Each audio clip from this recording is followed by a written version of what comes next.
범사에 감사하라. 이것이 그리스도 예수 안에서 너희를 향하신 하나님의 뜻이니라. 범사에 감사하라. 정말로 가능한 일일까요? 사실 우리가 감사 안 하면서 살진 않아요.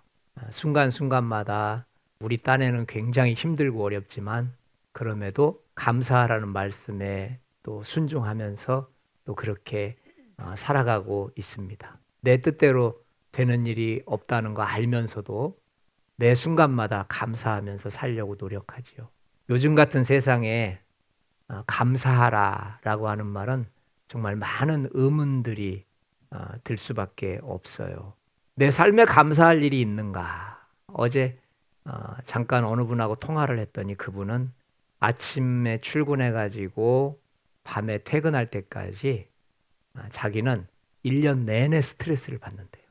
근데 그 얘기를 듣는데 정말 뭐라고 같이 대화할 그 화제거리가 없더라고요.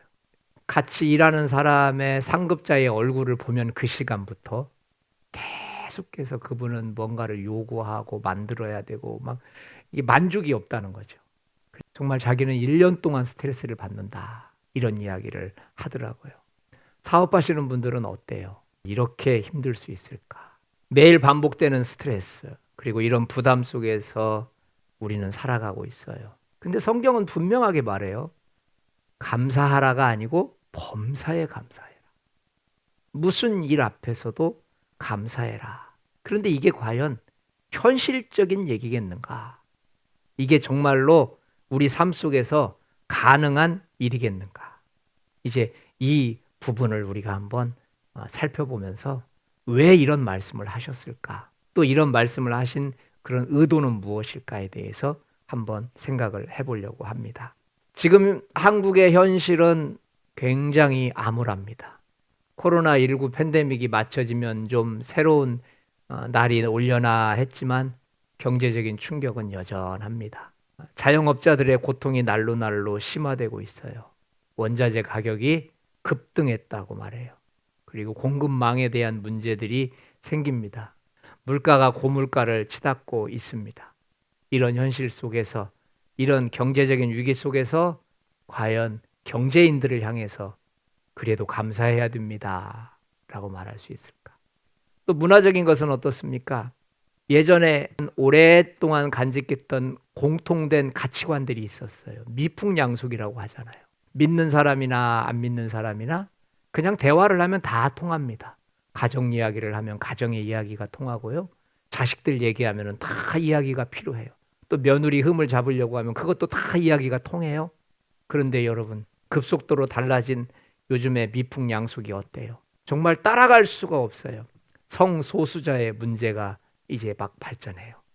지금은 수면 위로 올라와 가지고 이제 모든 사람들을 다 억압하고 있어요. 반대가 돼버렸어요. 여성과 남성의 역할에 혼란이 일어나요. 이런 정립되지 못한 가치관의 혼란들로 인하여서 문화적인 위기가 계속 오고 있습니다. 그런데 우리는 지금 감사하라고 주님이 말씀하고 계세요. 정치적인 건 어때요? 살다 이렇게 양극화된 정당을 본 적이 있었습니까? 내 편에서 이야기를 하면 뭐 물을 거 없이 무작정 잘 된 겁니다. 반대 진영에서 주장하는 것은 잘못됐냐 옳으냐를 묻지 않고 그냥 잘못된 겁니다. 이렇게 양극화된 정치적 위기 속에서 과연 우리가 감사할 수 있을까? 교육적인 것은 또 어떻습니까? 어떤 아이는 학원 자체를 다니지 못해요. 그런데 그렇게 머리가 좋은 것 같지 않은데도 최고의 여러분 강사들을 모셔놓고 공부를 하니까 그 아이들은 또 두각을 나타냅니다. 청년들과 청소년들 미래가 암담해요. 그래도 감사해라 라고 말을 한다면 굉장히 어려운 문제죠. 우리 사회 어느 곳을 살펴봐도 범사에 감사하라는 말은 적합하지가 않아요. 데살로니가서가 쓰여질 당시 상황은 어땠을까요? 다시 말해서 과연 우리가 지금 이렇게 힘들고 어려운데 데살로니가서가 쓰여질 당시에는 정말 감사할 조건들이 그렇게 많이 차고 넘쳤을까? 그래서 바울은 지금 감사하라고 말하는 것일까? 데살로니가서는 로마 제국 시대에 지어졌어요. 여러분 잘 알고 있는 마게도냐라고 하는 지역이 있습니다. 에베소, 빌립보, 데살로니가 지역을 다 합해서 마게도냐 지역이라고 하는데 그 마게도냐 지역의 가장 중심이 되는 수도가 바로 데살로니가 지역이에요. 그러니까 이 데살로니가 지역은 로마의 모든 행정 자치가 이곳에 모여 있어요. 그래서 로마 황제로부터 시작해서 강력한 정치적인 통치를 가지고 있었던 곳이에요. 그리고 이 데살로니가 지역은 어느 때보다도 로마의 군사들이나 또 로마의 병력이 주둔돼 있었던 그런 곳이에요. 바울이 2차 전도 여행 때 이 데살로니가 지역을 방문해서 회당에서 이제 유대인들과 이방인들에게 복음을 전하거든요. 그래서 이제 데살로니가의 성도들이 만들어지기 시작하는 거예요. 그런데 문제는 유대인들이 죽은 예수를 살아계신 하나님이라고 하는 것을 듣기 싫어서 바울을 그 자리에서 쫓아내버립니다. 여러분 생각을 해보세요. 지금 막 예수 믿기 시작한 어린 신자들이 있는데 바울은 지금 다른 지역으로 쫓겨나야 돼요.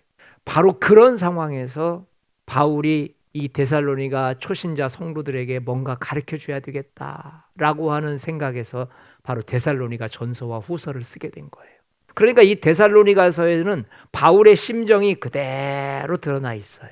그리고 문화적인 배경도 보면은 이 당시는요 다문화입니다. 이 디아스포라 유대인들은 그들이 믿는 하나님을 믿지요. 그리고 로마 사람들, 이 로마 사람들은 헬레니즘 문화에 의해서 꽉 잡혀 있어요. 이방인들은 또 이방인들대로 그렇게 살고 있습니다. 문화가 기독교인들이 만들어 놓은 문화가 따로 있고 로마 사람들이 만들어 놓은 문화가 따로 있고 흩어진 디아스포라들이 만들어 놓은 문화가 따로 있어요. 그러니까 어느 누구도 각자의 문화에 대해서 간섭하지 않습니다. 간섭을 할 수가 없어요. 간섭하는 순간 전쟁이 되니까. 그런데 문제는 기독교인들이 문제인 거예요. 다른 사람들은 다 종교를 인정하고 다 문화를 인정하기 때문에 네 신도 좋고 내 신도 좋다라고 이야기를 하는데 기독교인들은 아닌 거예요. 오직 유일신이라고 말하는 거예요. 하나님 한 분 외에는 신이 없다고 말하는 거예요. 이것으로 인해서 부딪히는 그 엄청난 핍박과 엄청난 그 고난들을 한번 생각을 해보세요. 자, 한번 읽어보겠습니다. 바울도 이 여러 환난 중에 흔들리지 않게 하려 합니다.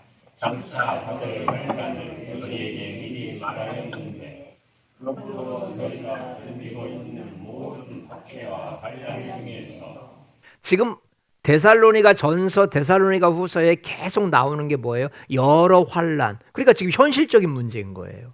여러분, 데살로니가 지역의 사람들이 봤을 때는 기독교인들만 없으면 평화로운 거예요. 근데 이 기독교인들이 나타나기 시작하면서부터 죽은 예수를 살아있는 하나님의 아들이라고 말하는 그 순간으로부터 모든 이 신앙적 전쟁이 시작되는 겁니다. 애매한 것은 지금도 마찬가지고 그때도 마찬가지지만 핍박당하는 것은 기독교인들밖에 없는 거예요. 왜 모든 신을 인정하지 않을까? 왜 모든 것들을 다 불법화시킬까? 기독교인들을 바라봤을 때 이들은 너무 핍박을 당할 수밖에 없었어요. 그 당시의 상황이 지금의 우리 상황과 특별히 달랐을까요? 아니면 그 당시의 상황이 더 지금보다 훨씬 힘들었을까요? 우리는 예수 믿는다고 죽진 않습니다. 예수 믿는다고 직장에서 쫓겨나지는 않습니다. 예수님을 믿는다고 해서 감옥에 갇히고 고문당하는 일은 없습니다. 그런데 이 당시는 예수라는 말만 나와도 죽음을 불사해야 됐고 예수라는 말만 나와도 그들은 직장과 모든 것들을 다 잃어버릴 수밖에 없는 상황이에요. 바로 그런 상황에서 생사를 넘나드는 상황에서 오늘 본문의 5장 18절 말씀을 바울이 그 성도들을 향해서 하는 겁니다. 자, 뭐라고 합니까? 범사에 감사하라. 이는 그리스도 예수 안에서 너희를 향하신 하나님의 뜻이니라. 범사에 감사해라. 지금 그 상황에서 말하는 거예요. 왜 범사에 감사하라고 했는지 한번 살펴봐요. 첫 번째 생각을 해봐야 될 것은 이는 그리스도 예수 안에서, 다시 말해서 너희들이 당하고 있는 이 고난과 환난은 그리스도 예수 안에서 일어난 일이기 때문에 너희는 감사해야 된다. 그리스도 예수 안에서 일어난 일이다. 이 말이 나의 감정이나 나의 분위기로 이 환난이나 고난을 풀어내서는 안 된다는 거죠. 아무리 내 문제가 꼬여 있어도, 아무리 내 상황이 어렵다 할지라도 예수 그리스도 안에서 일어난 일이기 때문에 범사에 감사하면서 그분께 맡기고 나아간다면 때를 따라서 하나님께서 그 문제를 풀어주신다는 뜻인 줄 믿습니다. 여러분, 왜 감사해야 됩니까? 지금 나에게 있는 이 문제는 예수 그리스도 안에서 시작된 문제입니다. 만일 이것이 그리스도 안에서 일어난 일이 아니라면 성경은 이렇게 기록되지 않았을 거예요. 오히려 무슨 일을 만나거든 너희들은 그 문제를 해결하도록 노력해라. 이렇게 썼을 겁니다. 만약에 우리들이 당하는 문제가 그리스도 안에서 일어난 문제가 아니라면 범사에 무슨 문제든지 해답을 찾도록 하여라.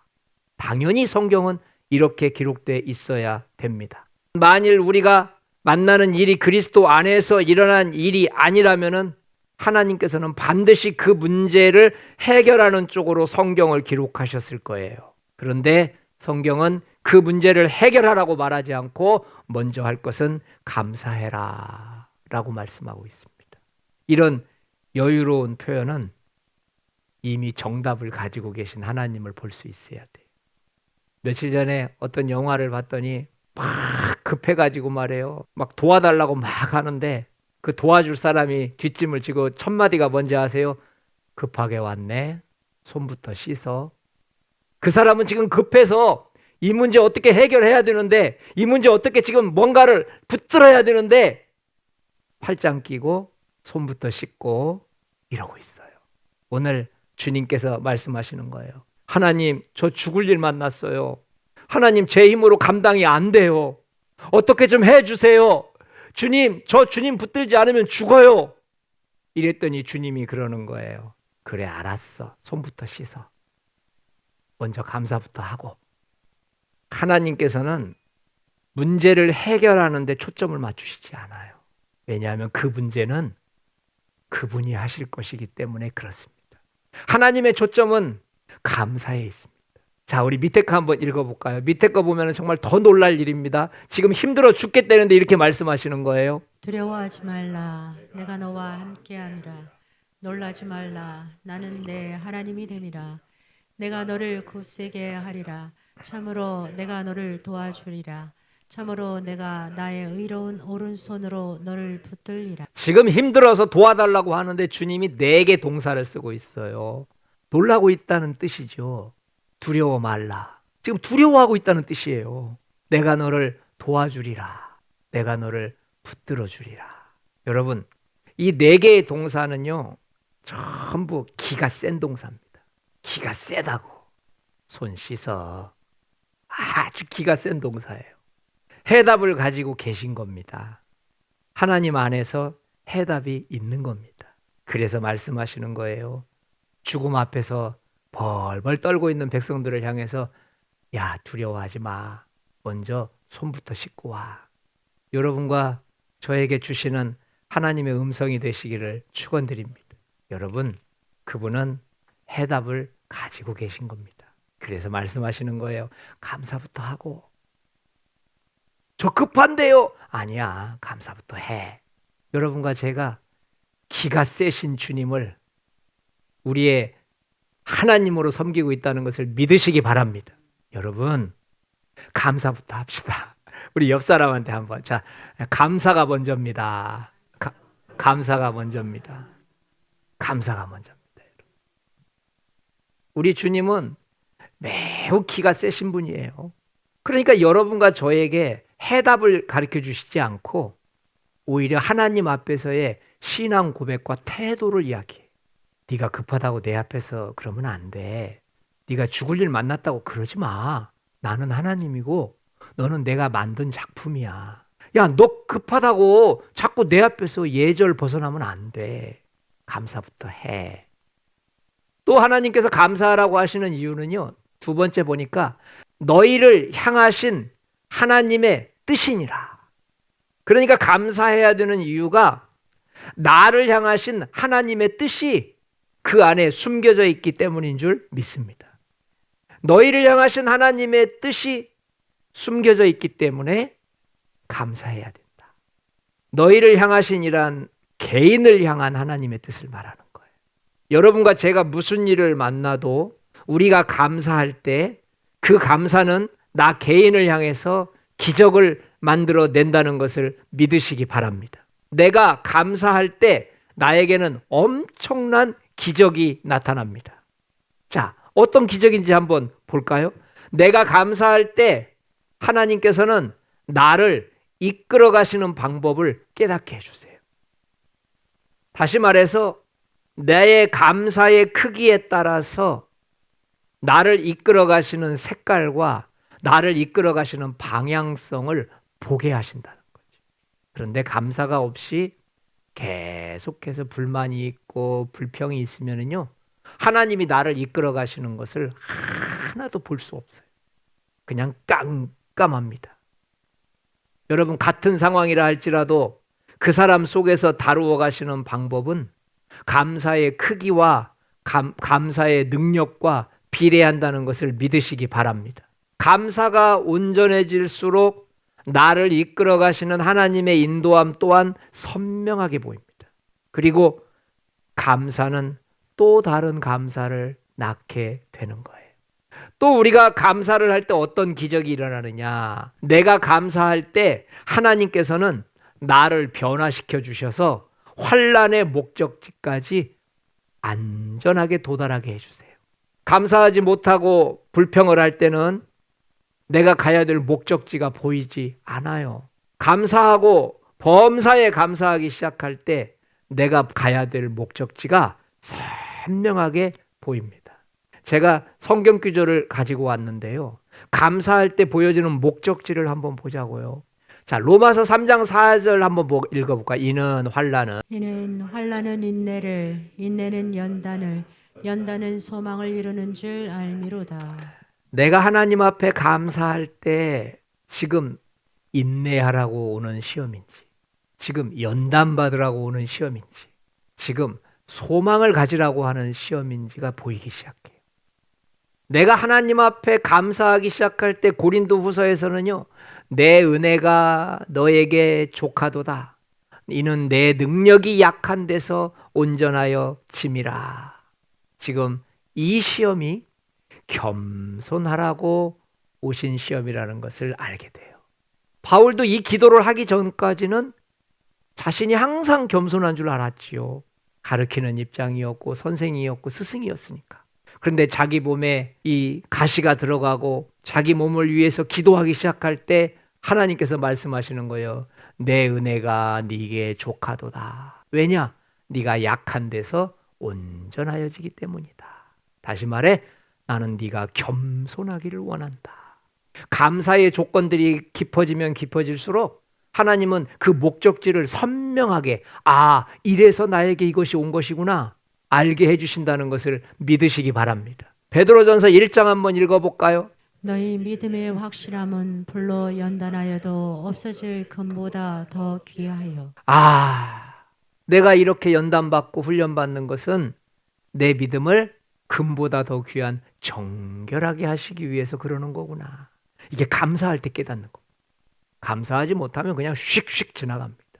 여러분과 제가 첫 번째 코드가 문제 해결해 주세요가 아니고 감사합니다부터 시작하는 지혜자들이 되시기를 축원드립니다.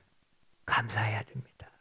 또 마지막으로 히브리서 보니까요, 무릇 징계가 슬퍼 보이나 후에 그로 말미암아 연단받은 자들은 의와 평강의 열매를 맺느니라.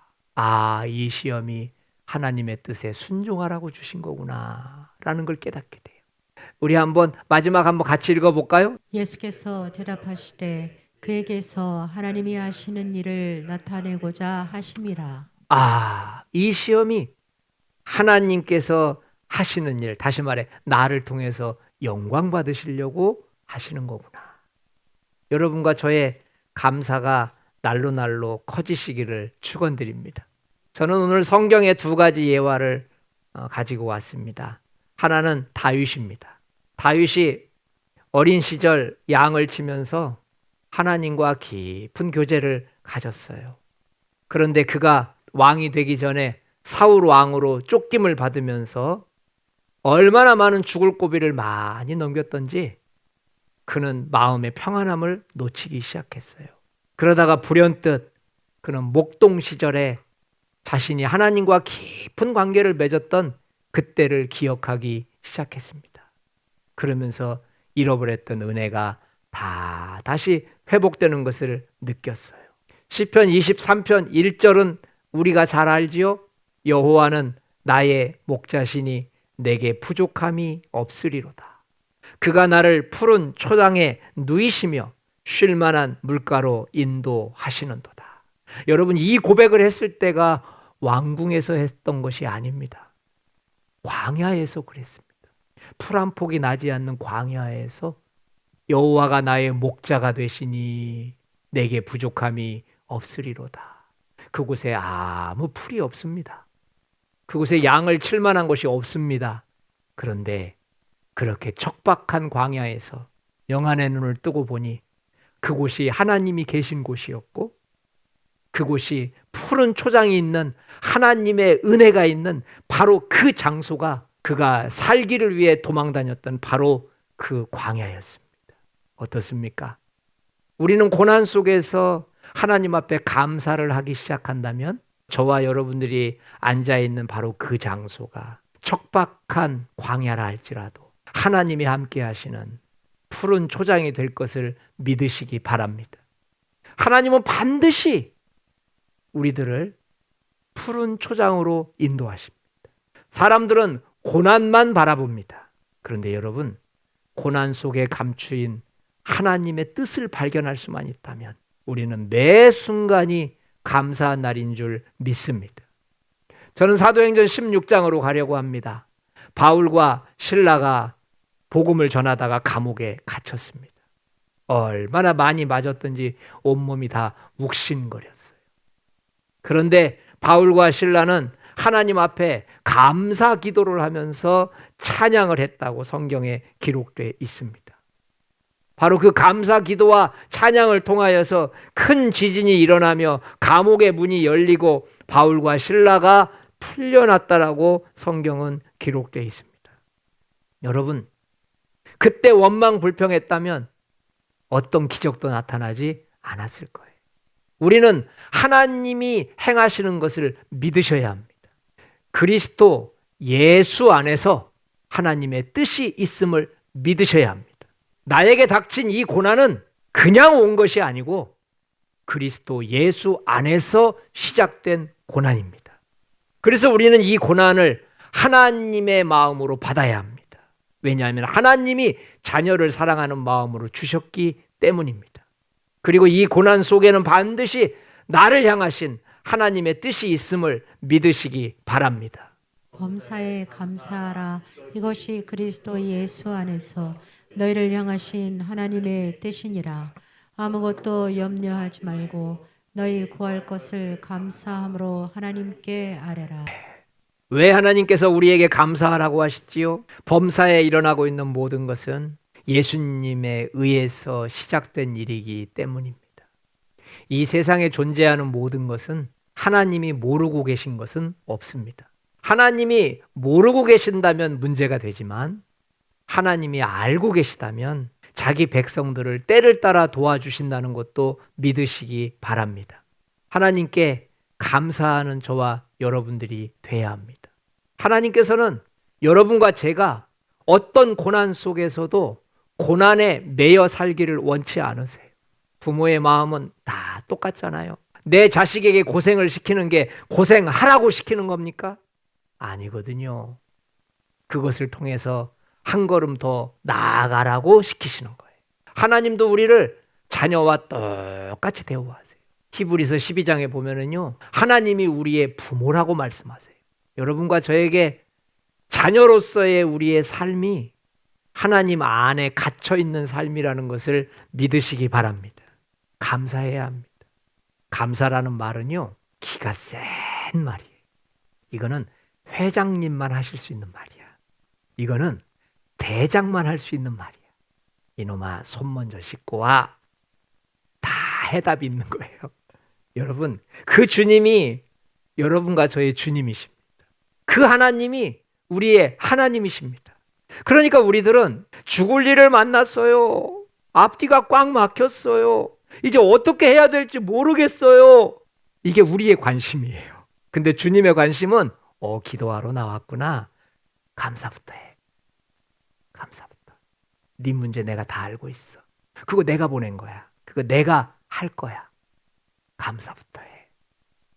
오늘 다른 건 다 잊어버리셔도 제일 먼저 해야 될 일이 시급한 문제 기도하는 거 아닙니다. 하나님 다 알고 계십니다. 감사부터 해야 돼요. 범사에 일어나는 모든 것이 예수 그리스도께서 시작하셨다는 것을 인정하는 게 감사합니다. 인정 못하면 감사 못 나오지요. 그리고 우리를 향하신 하나님의 계획이 그 사건 안에 있다는 것을 믿으셔야 돼요. 그거 못 믿으면 감사가 안 나와요. 여러분, 감사는 제일 마지막에 결과가 좋아서 하는 것이 감사가 아니고 하나님 앞에서 감사부터 시작하는 거예요. 얼마나 멋진 신앙입니까? 여러분과 저에게 이런 신앙인의 모습이 나타날 때 무슨 일을 만나든지 만사형통하리라. 무슨 일을 만나든지 만사형통의 복이 있음을 믿으시기 바랍니다. 우리 오늘 이 시간 5분 정도 함께 기도해요. 우리 함께 감사함으로 하나님 앞에 나아갑시다. 무엇을 하든지